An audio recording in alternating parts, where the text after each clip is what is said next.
Praise the Lord. ஏசாயா தீர்க்கதரிசி புஸ்தகம் 52ஆம் அதிகாரம் முதல் வசனம் இப்படியாக சொல்லுகிறது.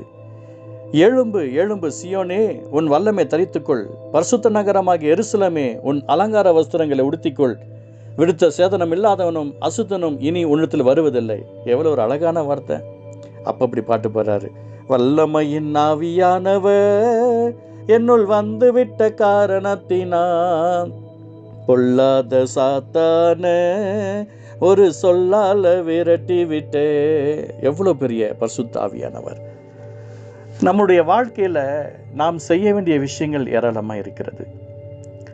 நாம் செய்யாத அநேக விஷயங்களினால அநேக சோர்வுகள் வருவது உண்டு. நாம் எழும்ப வேண்டும். நாம் கர்த்தருக்காக ஷைன் ஆக வேண்டும். ஆண்டவர் நாமத்தை மகிமைப்படுத்த வேண்டும். எழும்பாம நம்ம ஒரு விஷயத்தை செஞ்சுக்கிட்டே இருக்கும் நினைச்சோம் அப்படின்னு சொன்னால் ஒன்றுமே பண்ண முடியாது. காலையில் ஏஞ்சி சமைக்கணும்னு நினச்சிக்கிட்டே இருந்தால் ஒன்றும் ஆகாது. சமைக்கிறதுக்கு என்ன செய்யணுமோ அதை செஞ்சுருக்கணும். இன்னைக்கு செய்யணும். ஏற்கனவே செய்ய வேண்டியது ஒரு விஷயம் இருக்கிறது, இன்னைக்கு செய்ய வேண்டியது ஒரு விஷயம் இருக்கிறது. சமைக்கணும்னு காலையில் எழுந்திரிச்ச உடனே இட்லிக்கு மாவு இருக்குதான்னு செக் பண்ணாமல் இட்லி ஊற்றுறதுக்கு பாத்திரத்தை வச்சுட்டா என்ன நடக்கும்? ஏற்கனவே மாவாட்டி வச்சிருக்கணும். நாம் ஏற்கனவே ரட்சிக்கப்பட்டு இருக்க வேண்டும். ஏற்கனவே ஆண்டவருடைய அன்புக்குள் இருக்க வேண்டும். ஏற்கனவே அந்த கிருபையை நிரம்பி இருக்க வேண்டும். ஏற்கனவே அந்த அபிஷேகத்தோடு இருக்க வேண்டும். ஏற்கனவே அந்த வல்லமையோடு கூட இருக்க வேண்டும். அப்பதான் எது வல்லமும் நமக்கு தெரியணும், எது கிருபை நமக்கு தெரியும். கிருபை நமக்கு புதுசாக உருவாக்கும். ஆனால் வல்லமை என்ன தெரியுங்களா? விடுத்த சேதனம் இல்லாதவனும் அசுத்தனும் நம்ம இடத்துல வருவதற்கு ஒரு காரணம் வல்லமை இல்லைங்க. அந்த வல்லமை நமக்குள்ளே இருக்கணுங்க. நம்ம கூட இருக்கிறவங்க எப்படியாப்பட்டவங்களா இருக்கணும்னு கொஞ்சம் நம்ம நினச்சி பார்த்துக்கலாம். ஆண்டவர் சொல்கிறார் பாருங்க, எழும்பு எழும்பு சியோனே, உன் வல்லமை தரித்துக்கொள் என்று சொல்லிக்கிறார். நான் தரித்துக்கொள்ள வேண்டும். வல்லமை எது என்பதை எடுத்து நான் போட்டுக்கணும். இன்றைக்கி சண்டே ப்ரேயரு. அப்போ எத்தனை நாள் நம்ம ஜெபம் பண்ணாலும் சண்டே போகும்போது அந்த உள்ள ஒன்றா கூடி சேரும்போது ஒரு அனல் ஆட்டோமேட்டிக்காக உண்டாகும். அந்த சகோதர சகோதரிகளோடு இணைந்து தேவனுடைய நாமத்தை மகிமைப்படுத்தும் போது ஒரு அபிஷேகம் உண்டாகும், ஒரு சந்தோஷம் உண்டாகும், ஒரு வல்லமை உண்டாகும், கிருபை உண்டாகும். அந்த வல்லமை தரித்துக் கொள்ளணும். ஊழியர்கள் பேசும்போது அந்த வல்லமை தரித்துக் கொள்ள வேண்டும்.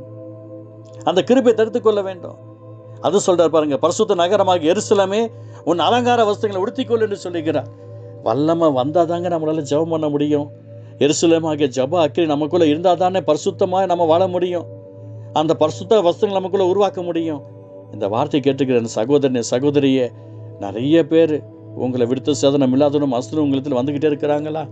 உங்களுக்குள்ள பாவ எண்ணங்களும் சிந்தனைகளும் உருவாகிட்டே இருக்கிறதா? நமக்குள்ள இப்படியாப்பட்ட மோசமான எண்ணங்களும் சிந்தனைகளும் வருவதற்கு ஒரே ஒரு காரணம், எனக்கு கொடுக்கப்பட்டிருக்கிற வல்லமை நான் தரித்துக் கொள்ளவில்லை. இந்த வார்த்தை கேட்டுக்கிற சகோதரனை சகோதரியை, உங்களுக்கு கொடுக்கப்பட்டிருக்கிற வல்லமையை தரித்துக் கொள்ளுங்கள். இந்த இயேசுவின் நாமத்தில் சொல்கிறேன், ரட்சிப்பு இருந்தால், ஆண்டோடைய அன்பு இருந்தால் ரட்சிப்பு வந்துடும். அந்த ரட்சிப்பு வந்துச்சுன்னு சொன்னால் மற்ற ஜனங்களை விட்டு உங்களை வேறு பிரிச்சிடும். மற்ற ஜனங்களை வேறு பிரிக்கப்பட்டுச்சு அப்படின்னு சொன்னால் நீங்கள் ஒரு செப்பரேஷனாக இருப்பீங்க. நீங்கள் ஒரு தனித்துவமாக இருப்பீங்க. உங்கள் வாழ்க்கையில் மிகப்பெரிய ஒரு அழகான ஆசைகள் உண்டாகும். மற்றவர்கள் உங்களை பேசிக்கிறதுனால ஒரு கசப்பான நாளே சாத்தான் கொடுக்க முயற்சி பண்ணுவான். நீங்கள் விசுவாசிங்க, அவங்கள நம்புங்க, அவங்க மேலே ஒரு அன்பை செலுத்துங்க போதும், அன்பை ஊற்றுங்க போதும். அதான் வல்லமைங்க, அதான் வல்லமை. அந்த வல்லமை நமக்குள்ள இருந்துச்சுன்னா மற்றவங்களை நம்ம நேசிக்கிற இருதயம் உண்டாயிடும். எனக்கு எப்போ பார்த்தாலும் யார் மேலேயாவது ஒரு கசப்பு இருக்கும், ஒரு வெறுப்பு இருக்கும். இப்படியே ஓடிக்கிட்டு இருந்தது என்னுடைய வாழ்க்கை. ஜெபிக்கும் போது நல்லா இருப்பேன், ஜெபத்தை முடிச்சதுக்கப்புறம் பார்த்தா வேதனையாக இருக்கும். ஜெபிக்கும் போது நல்லா இருப்பேன், முடிச்சதுக்கப்புறம் வேதனையாக இருக்கும். என்னன்னு சொல்லி பார்த்தா வல்லமல்ல. அந்த வல்லமை இருந்தால் தான் கசப்பு இருக்காது. அந்த ஆவியானவர் நமக்குள்ளே இருந்தால் தான் கசப்பு இருக்காது. அதான் வல்லமையின் ஆவியானவரே என்னில் வாரும், என்னை தேற்ற வாரும், என் வாழ்க்கையை மாற்ற வாரும். அந்த வல்லமையின் ஆவியானவர் உங்களுக்குள்ளே இருக்கிறாருங்க. அந்த கிருபையின் ஆவியானவர் உங்களுக்குள்ள இருக்கிறார். உங்களுடைய வாழ்க்கையை மாற்றத்தை உண்டாக்க வல்லவராக இருக்கிறார். எழுமுங்க போதுங்க, எழுமுங்க போதும். பரலோகத்தின் ஆசீர்வாதம் நீங்க தாங்க. பரலோகத்தின் பங்கு நீங்க தான். பரலோகத்தின் பலன் நீங்க தான். பரலோகத்தின் அக்கினி நீங்க தான். உங்களால் கூடாத காரியம் ஒன்றும் கிடையாது. அவர் உங்களை ஆசீர்வதிப்பார். நம்புறீங்க தானே? விசுவாசிக்கிறீங்களா?